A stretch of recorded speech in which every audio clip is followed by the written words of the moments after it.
हरिओम श्रीराम अंबज्ञ। मी सुनील सियारने आसनगाव उपासन केंद्र। मी बापूंकडे 2008 सालापासून येतो। बापूंचे मला कित्येक अनुभव आले, पण त्यातला मला एक छोटासा अनुभव आला, कारण की तो आताच मला मी 2013-14 माझी 10वी कंप्लीट झाली। 10वी कंप्लीट झाली तर त्याच्यानंतर मला काय सुचत नव्हतं मी काय करू, पुढे 11वी करू का डिप्लोमा करू का ITI करू। तर मला पप्पाने असं एक दिवस अचानक विचारलं तुला काय करायचं। तर माझी मोठी बहीण ती सुद्धा डिप्लोमा करते, तिला विचारलं मी का डिप्लोमा वगैरे कसा असतो। ती बोलली काय नाही, स्टडी तर सेम असतो, फक्त तुला अभ्यास करायला तुझ्यावर आहे, तुला अभ्यास करायचा नाही। तर मग मी बोललो बाप्पांना ठीक आहे मी डिप्लोमाला फॉर्म भरतो आणि 11वीचं नाही भरतो। मी 11वीला काय फॉर्म भरलाच नाही। 11वीची डेट पण 11वीचा फॉर्म भरला त्याची डेट पण संपून गेली। तर मी डिप्लोमा एअर्स सेंटरला मी आणि पप्पा गेलो आणि एवढं बापूंच्या कृपेने एवढं बरं झालं का जिथे एअर्स सेंटर होतं आसनगावच्या ते दोन्ही कॉलेजला, तर तिथे माझी मम्मी कामावर लागली आधीच। तर मग मम्मीला सांगितलं का कधी काय डेट विचारला आणि आम्ही त्या डेटला गेलो। तर माझे पर्सेंटेज थोडं कमी होते, मला 10वीला 78% होते।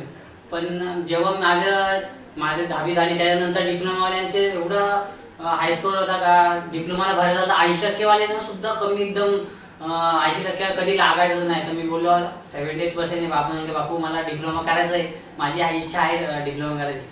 तर मग आम्ही गेलो, फॉर्म भरला, फर्स्ट लिस्टला ऑप्शन फॉर्म भरला आणि आता प्रायव्हेट कॉलेज जास्त काही असल्यामुळे आम्ही काही प्रायव्हेट कॉलेज नाव टाकले नाही, फक्त गव्हर्नमेंटची टाकली। बोललो लागलं तर ठीक, नाही तर मग बघू आपण पुढे काय करायचं।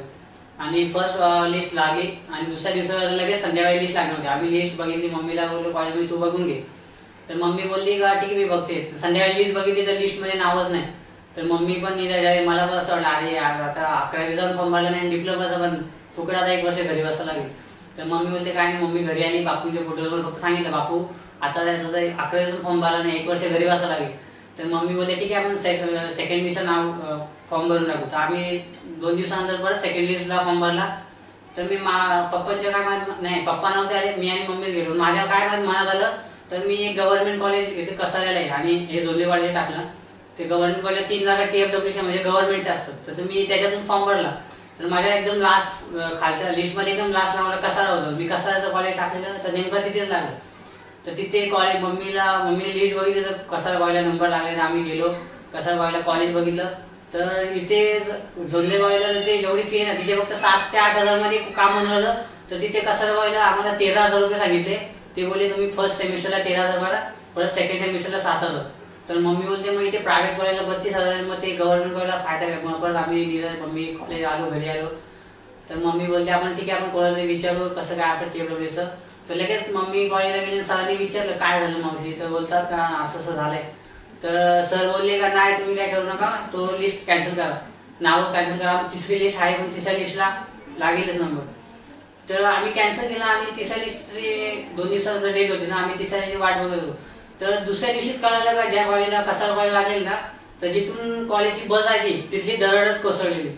तर मम्मी घरी आली, बापू आज खरंच तुम्ही काय माझ्या मनात आलं काय माहिती, पण ऍडमिशन कॅन्सल केलं आणि एक एवढं मोठं संकट वाचलं। कारण की कधी नाही तर मी पण त्या बसमधून गेलो असतो, माझ्यावर पण कधी असा हंगडा असतं। त्यानंतर आम्ही तिसऱ्या लिस्टला फॉर्म भरला आणि पुन्हा परत तिसऱ्या लिस्टला माझं इथेच प्रायव्हेट कॉलेज लागलं, पण तिसरी सीट होती ती गव्हर्नमेंटची बाकी होती।